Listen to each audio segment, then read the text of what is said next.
The question is, here O is the center of the circle, okay, and the radius is 6. Radius is 6.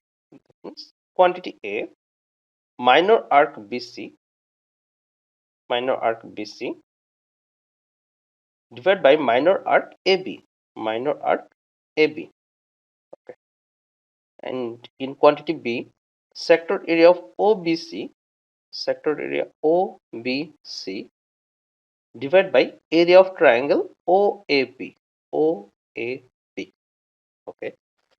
Here OB and OA are radius of the same circle. That means these are same. Then OAB is an isosceles triangle. So this angle will be definitely same as 50. Okay. Then 50, 50, 100. It will be just 80 degree.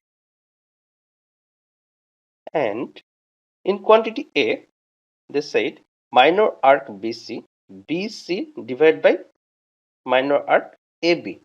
Okay. We know the ratio of arc lengths are just like the ratio of internal angles. That means BC by AB is equal to 120 divided by 80. 120 divided by 80. So it's like 1.5.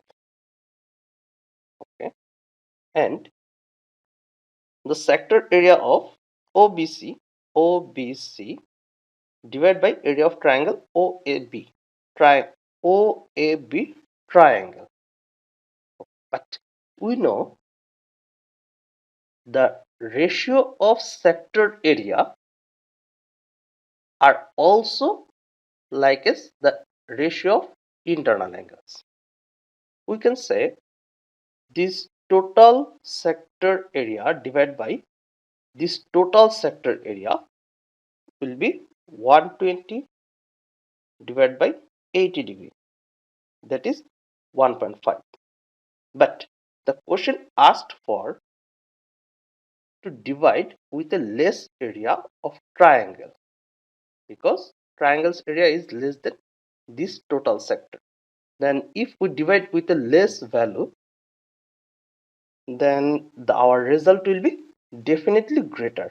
That means it will be definitely will more than 1.5. Then quantity B will be greater.